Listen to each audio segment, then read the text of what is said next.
Hello Gemini, welcome to your reading. My name is Maria and this is a tarot-intuitive story for you.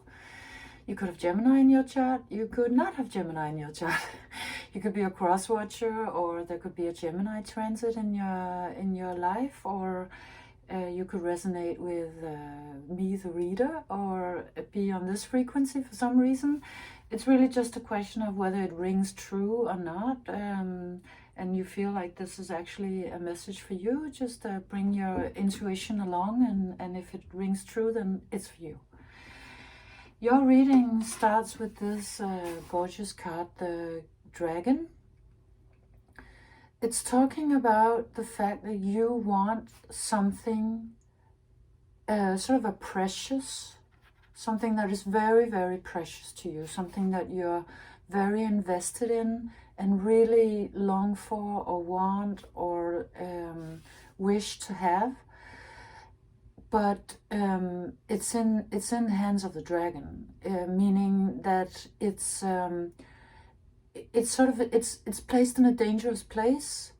It will require, and I think you already know this, it requires a lot of courage and strength to get what it is that you actually want, because you sort of have to do something that scares you in order to get this pearl. You have to show up, to sort of face the dragon.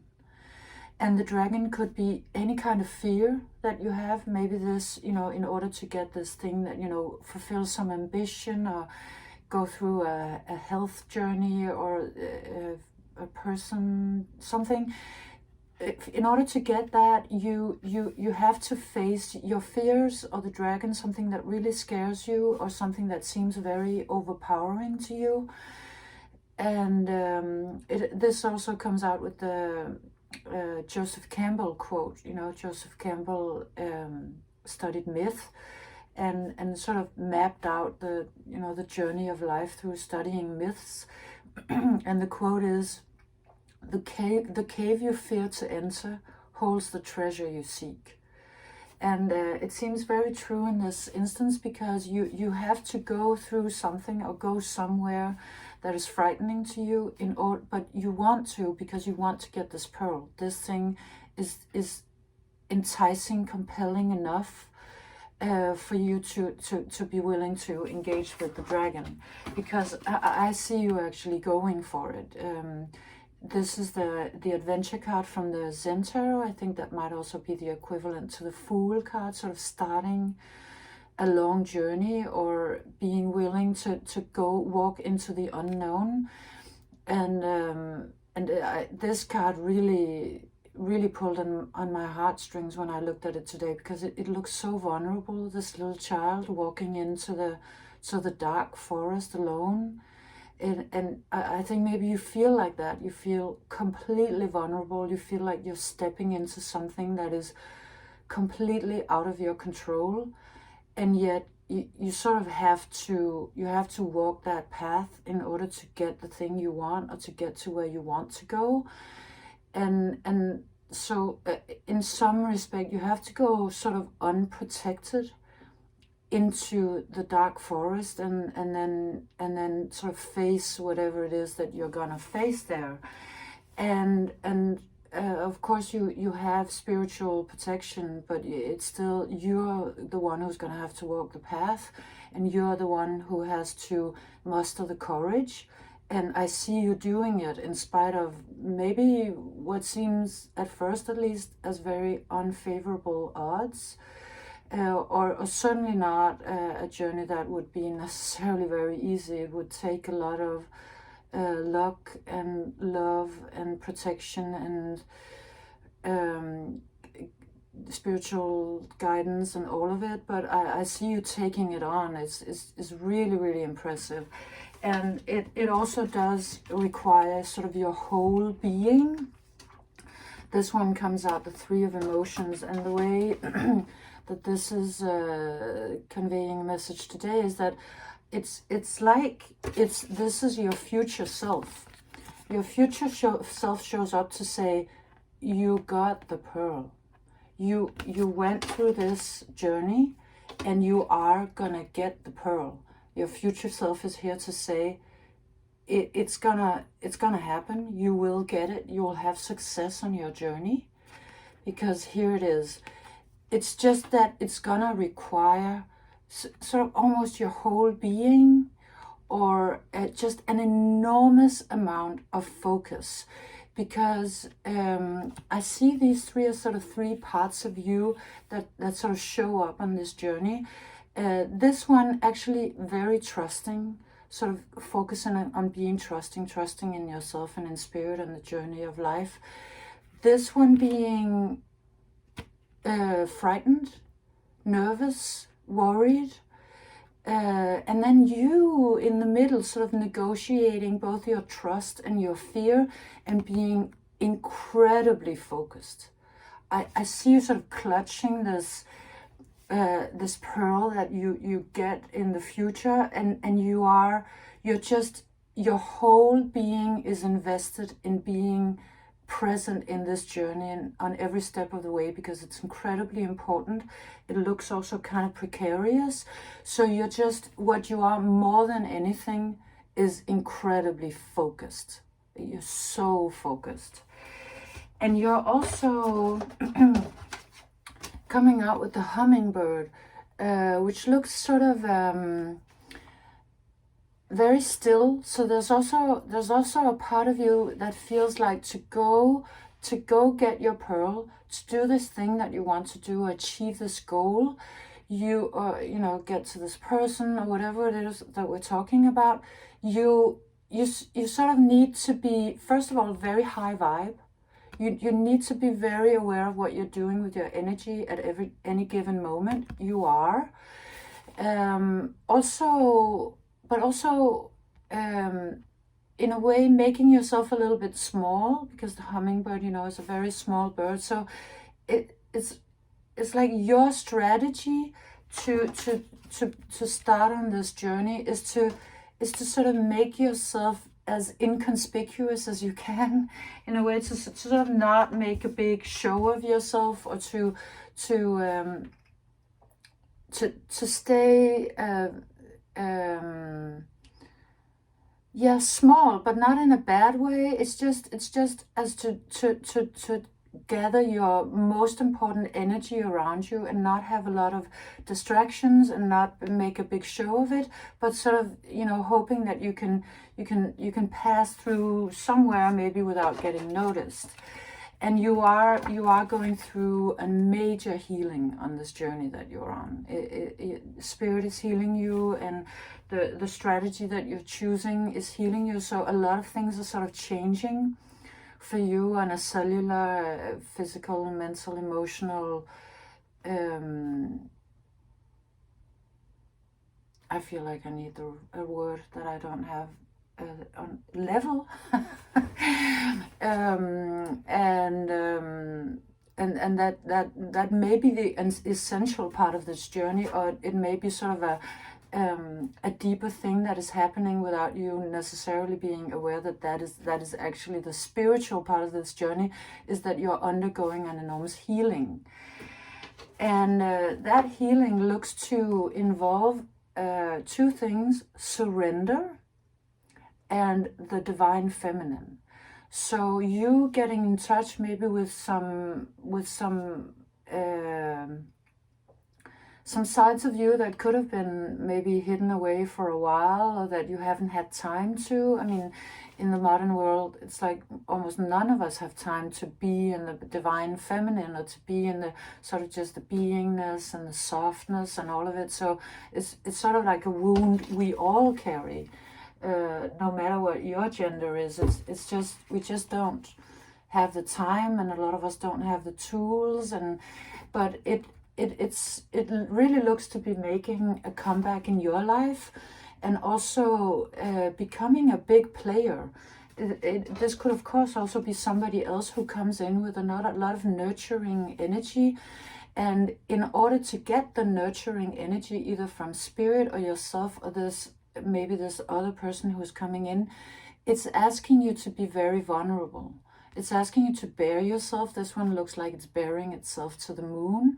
So the message here is, in order to receive the blessings of the divine feminine, the blessings of the healing, of the beingness, of the becoming whole again, being nurtured, rest, you know, your job is to show up completely without barriers, completely without your armor, to release your armor, to let it fall away, and to have the courage to show yourself as you are, vulnerable and naked, so to speak.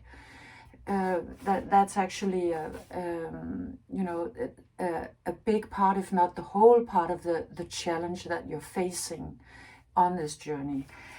And somebody is not very happy about that, because the horse comes in and it looks very angry, aggressive, irritated. It falls on the table like this. So it really comes out as an opponent, as an antagonist that is you know, on this. It could be the dragon itself, or it could be somebody who's sort of collaborating with this energy, or somebody who frightens you, or is in opposition to you. They could be in a place of authority, or, you know, this could be somebody's close to you, but they just come out with an energy that is in opposition to you. So you're sort of trying to find this feminine, nurturing, healing place, and this one is coming in with quite a lot of aggression and sort of challenging you. But because it is a dark horse, it does have an energy like, you know, that this is meant to be. They are actually meant to challenge you, that on a very high spiritual level, they are your friend. They're here to help you. They're here to challenge you, as we need to be challenged on a mythical journey, on a quest, you know, for our most genuine, courageous, heroic self to emerge.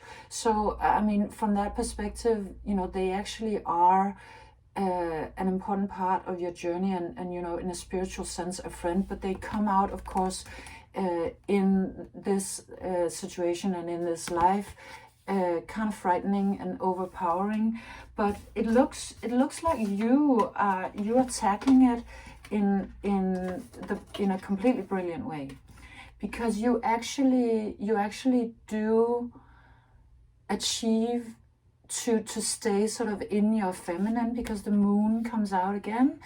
And or if you don't, I think this is advice for you to actually cope with this angry, aggressive, challenging energy by not responding, by being in silence and just letting the dust settle. Because it's like this one will run out of steam if you just are non-responsive. If you stay in silence and you stay in peace and you're feminine and the breath, and also this one comes out as very sort of mountainous in a way, so it's sort of like really leaning into being the earth, to being an immovable force, but immovable, you know, just because of staying in place. It's sort of like being a yogic warrior. You know, if you're a yogi, if you do yoga, you'll know that we have warrior poses in yoga. And you know, if you would think normally about a warrior, you wouldn't be thinking about standing still. But it's because the yogic warrior's strength is in the stillness. Like that's the superpower of it. And I feel like you're doing that, or you're either doing it or developing it, or I mean, even maybe just stumble into it. For some of you, it's like you just take enough time to respond that it actually becomes a silence, and in that silence, you will start creating a magic that you were not aware that you would be able to. Because the magician comes out and it just looks like an enormous amount of creative flow suddenly starts happening. And what I think may be happening is the fact that if this one comes in to challenge you, and you may have engaged with this energy a million times before, but this time you don't respond. If you had responded, you would be sort of you would be locked into a fight with this one. But because of not engaging with that and doing this instead, it's like a whole other energy starts flowing. And you actually get in touch with quite a lot of creational power and magic, and maybe your sort of your life force would have been sucked out by this one if you stayed locked into a conversation with them. But now instead something completely other starts happening. Like the silence, it's like the silence is pregnant with magic and flow. And I mean, if this is somehow the divine feminine, of course it would be. So so now suddenly something starts flowing into your life that is also partaking in this healing. And what then happens is, because of your, I think, spiritual power, the spiritual power of being non-reactive, of standing still for a little moment and not taking on the fight, you conjure this energy. And that energy is strong enough to take this one on. I mean, take it on and win easily. Because it's how I understand it is that this one is sort of challenging you in somewhere in your life and is trying to engage you into a fight, maybe, so that you'll stay locked into that fight and not actually go and fulfill your destiny.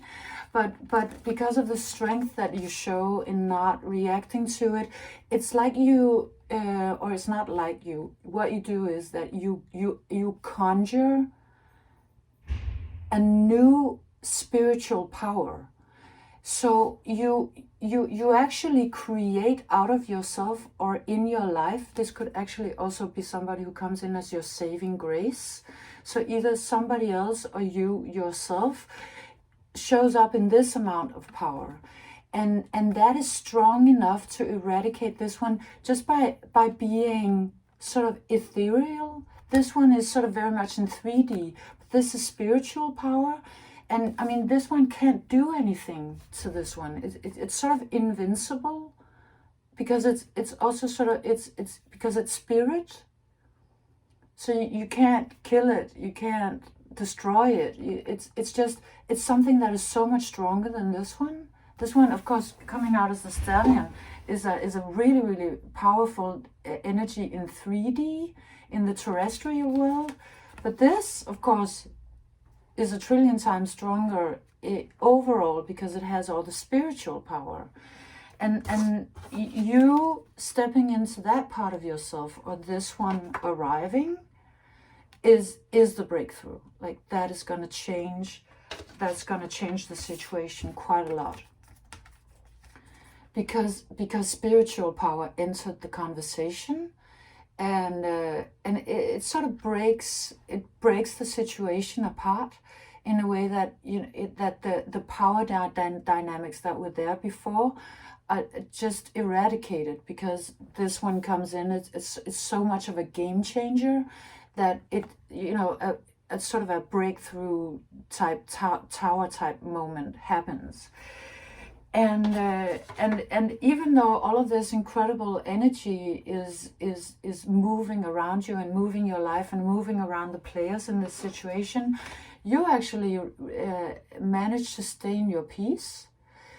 And not only do you stay in your peace, you start receiving information on a level you haven't before.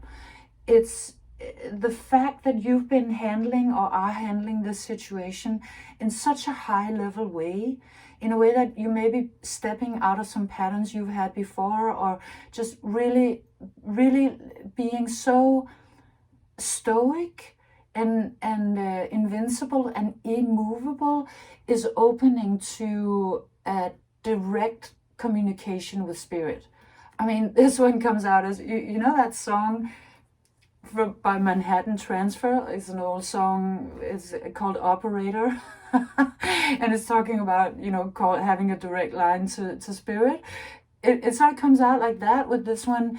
Like you just develop a new language, or you open a door in your consciousness, or even, I think actually also, you know, with it's like you get to something higher, something bigger. If we're talking about a practical situation, you could bond suddenly with with the boss that is even higher, and start actually, you know, a whole other conversation and something. Yeah, I think you understand what I mean. You get to talk to the boss, whether that be in spirit or in a terrestrial way, and there's a communion and sort of a bond, or a sort of a more perfect communication. And so it turns out that your strategy of sort of playing a little bit small in the beginning of this situation actually sort of brings you direct, it sort of beelines you to actually getting, you know, direct communication with a higher up. And so you're actually awakening in your power, and you come out as the shark.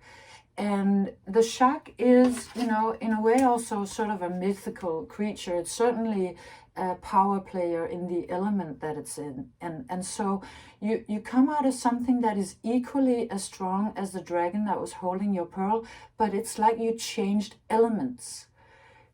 It's somehow, you know, you come out very strong, but I think you're coming out very strong in a way that you did not at all predict. It's because the whole situation has been changing in the meantime. So you know, you come out as a sort of the king of a new element, and that new element being what the situation has shifted into now. And the other, which was coming out as this horse, and also to a certain degree coming out as the dragon, now looks quite a lot more vulnerable because you are the shark and they're floating around in the sea here. So I think that they actually this is how the cards are explaining it, that you wake up to so much power, and they actually wake up to their inability to match you, or their inability to actually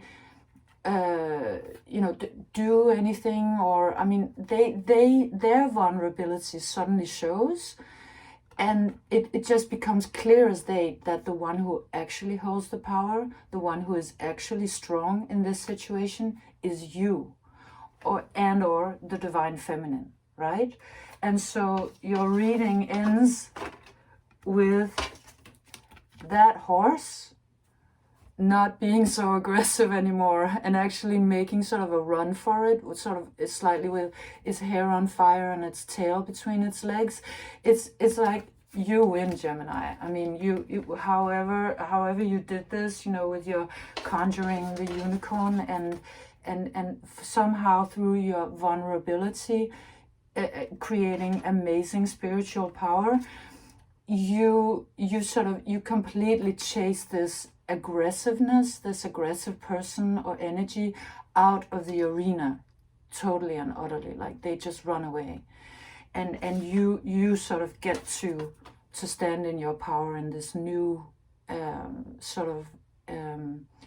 I guess, being that you've become on the way, very clearly sort of, you know, being more than what your opponent ever was in this situation, or the antagonist, or who we're talking about. Of course, these things can be interpreted as a whole inner process only, or an outer process, or both, but it's very clear that you will prevail, Gemini, and what you're doing is glorious.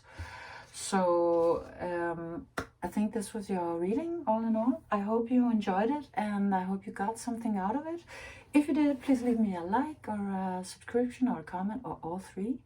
And I hope to see you again soon. Bye.